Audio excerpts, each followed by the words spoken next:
I had just put all the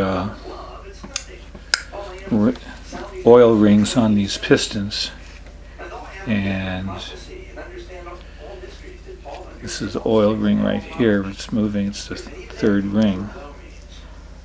And I thought, I never did check to make sure that all of the oil holes are free. So I took one of the rings off that I just put on, and half the holes are plugged up. I'm going, ugh. So I took the rings off, and some of them, they were so tight I had to use a drill to drill out the holes, the dirt. And here you can see the amount of dirt that I got out of all the holes. That would have been a bummer to put this engine together. I mean, most of them were plugged up, but during the tanking, the cleaning with the special overnight fluid that I soaked the pistons in, I just took for granted that it was cleaning all the holes out. It only cleaned half of them. So I've used the drill to open it up, and then I used this special tool to clean the holes up really good. Now I can continue putting the rings on. Okay, I've already put the second ring on, and now I'm putting the top ring on, and I just hold the beginning of it in the groove and just go all the way around, and that's a sealing ring. When it's inside the cylinder, that gap there will be all pushed together,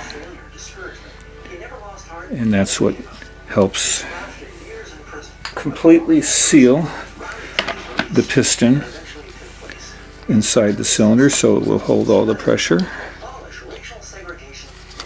And I've already checked which side on these rings is up and which side is down, so I am putting them on. You can't see it with this camera, but there is a little bevel right on the inside, and the bevel is down, which means it goes like this.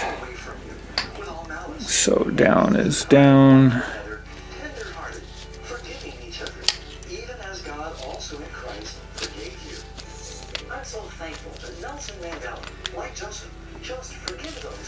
There we are.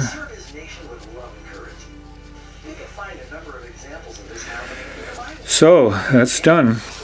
This is the rod bearing here. I'm ready to install it. Okay. The rings are lubricated, and the rings are oriented where they're supposed to be. So now I will put it in. But first I have to use this ring compressor to compress the rings tight so it will go in. See, what I'm doing is this is going smaller and smaller and smaller, and it's making those rings tight inside the grooves of the piston.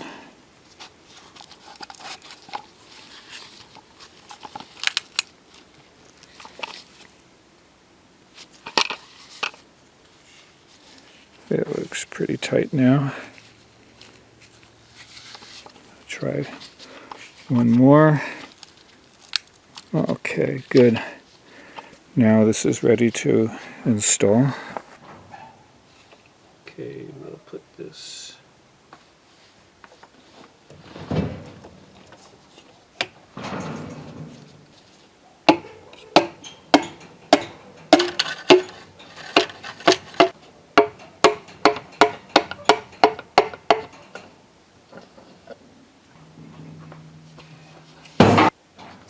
goes lock to lock.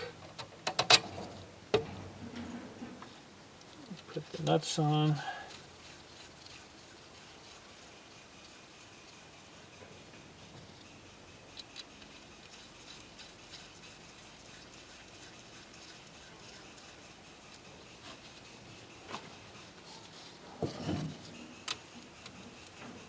These need to be torqued, but I will do that after they're all in. Okay, I'll turn the engine over just so you can see how the pistons, two of them are kind of at the same time. And the other two come up.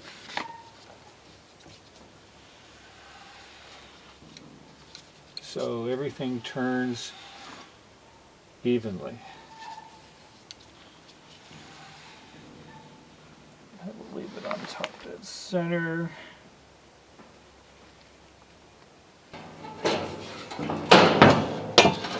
And okay.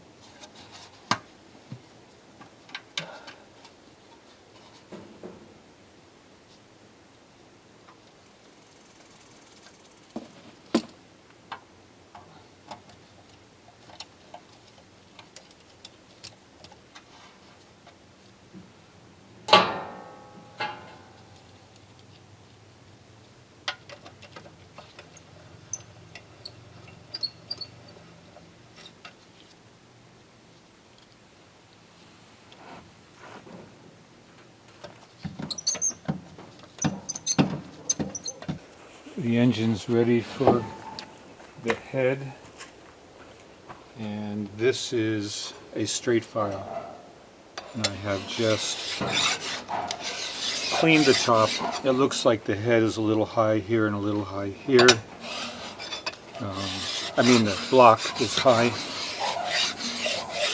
And so I just taken this and just lightly touched it. There's just some high spots. You'd almost wonder if the block was a little defective from the factory. I should be able to see spots everywhere that this is touching, but I only see it here and here. So I can safely take it down a little bit because it'll just be less chance that I have a problem. I'd rather it be high on the cylinders than to be high on the sides.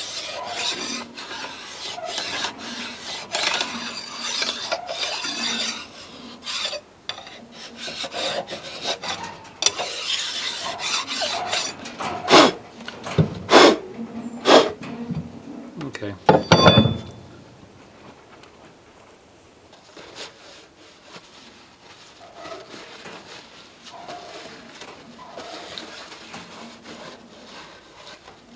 Yeah, dirt.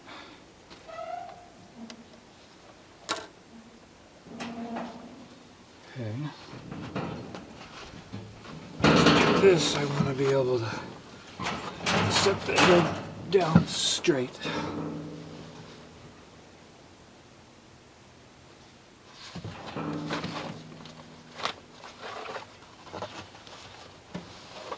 Nice and clean.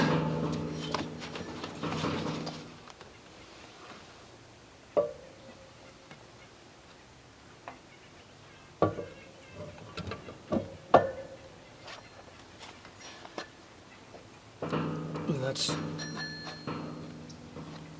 where it goes. These are head bolts. They're new. And they're special. They have to be replaced because they stretch when you torque them down, so you can't use the old ones.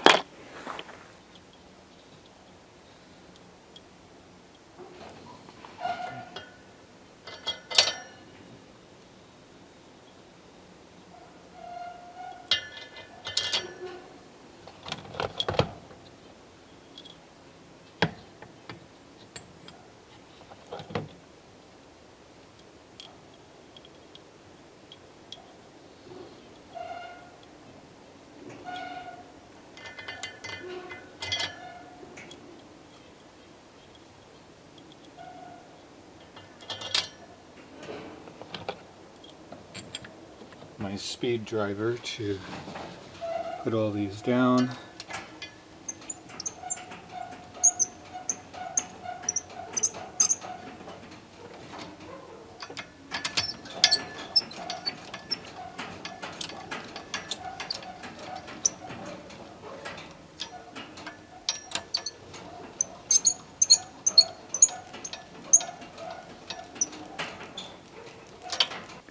Okay, today I've got a little more done. It's been raining the last few days. As you can see here, the timing belt is on. It's tensioned, everything's in the right position. The front covers to the motor are ready to go on, and I have a neighbor that's having fun shooting their guns. And today, I think I got the right O-ring seal for the distributor, and so I got the distributor mounted in the end and got the flex plate for the torque converter all bolted on and torqued on. So this is just needs the front covers on and it's ready to go, and although I need to do a little work on the alternator mount. The alternator on this engine always had a problem. The mounting for it was loose, it was chewing belts all the time, and because it was in a hard to reach place, it was really difficult for me to figure out what my problem was. And so when I pulled the engine out, I saw this bolt here, and I don't know if you can see it or not. I'm trying to get it to focus. You can see the bolt was wearing from the alternator and it was wearing from the engine block. Not only that, it was totally stripped on the other end. I got a larger bolt and I drilled out the engine block. I had drilled it out. It's cast iron in the back and aluminum in the front. I drilled it out, and I drilled out the alternator, both sides. And with the new bolt, it was better, but it still had some play because it was worn out in here more than I realized. So I thought, okay, I need to do something even better than this. So I got a bushing. And this bushing will fit into here. And it will also fit into the alternator with the bolt going through it. And it should work really well, I'm hoping. Now I've got the bolt in it. It comes all the way out the back. You can see the bolt right there. And the alternator pivots. There is absolutely no end-to-end, side-to-side, up and down play. It just goes where it's supposed to go.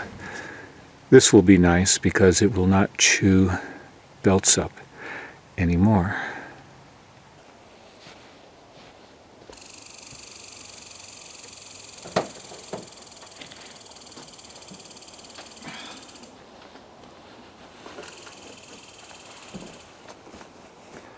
Okay, on Friday I put the engine back in with this hoist, got the exhaust on, got the air compressor half bolted up, got the front motor mount on, and I just got to slowly put everything back together. The intake will go right here, and radiator,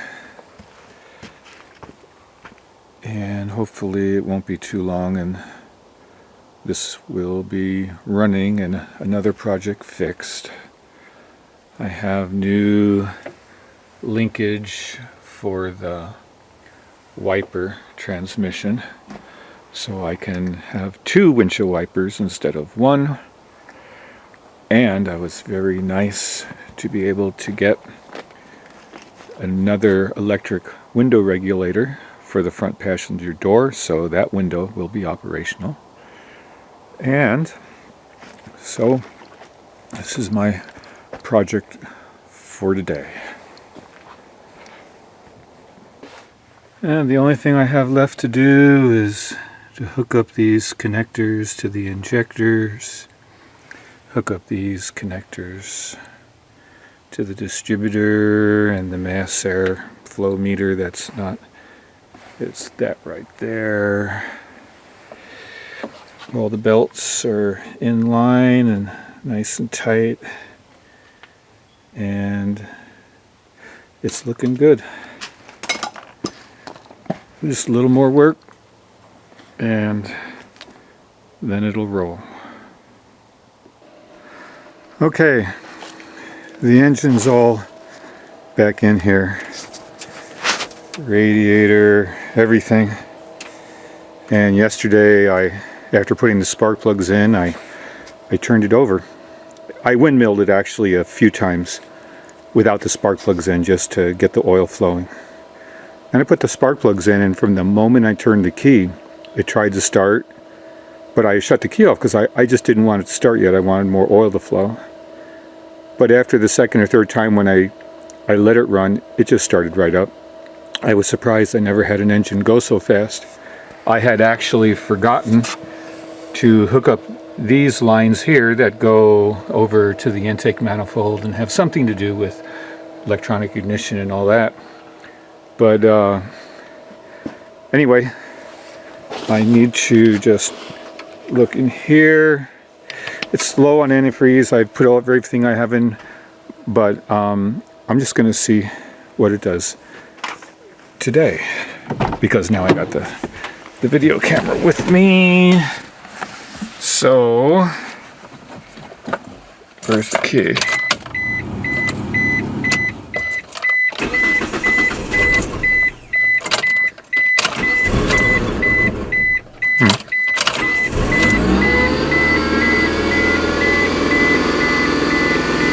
Check engine is off.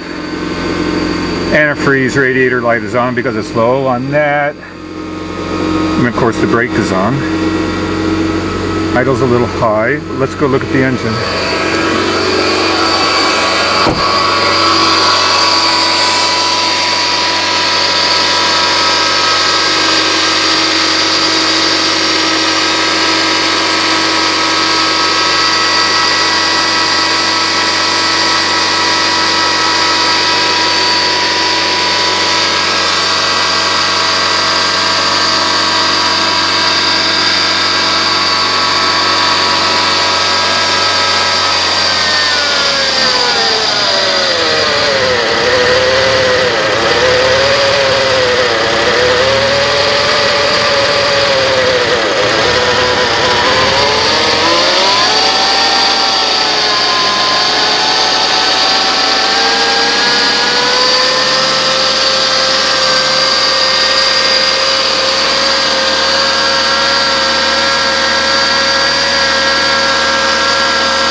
Idle's a little high.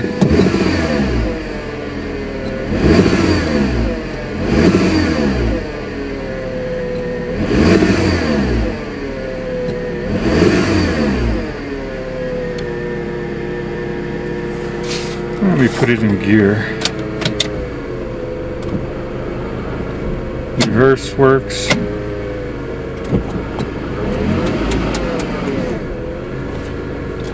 Drive works.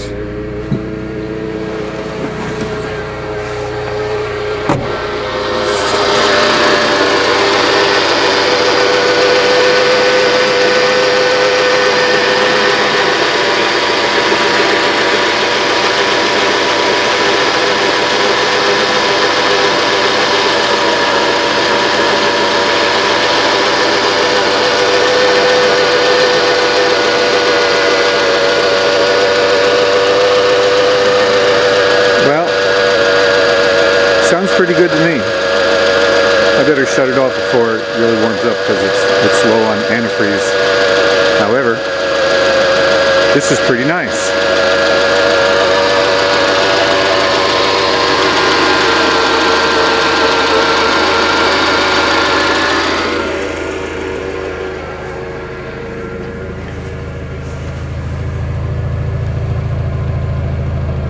Sounds good back here.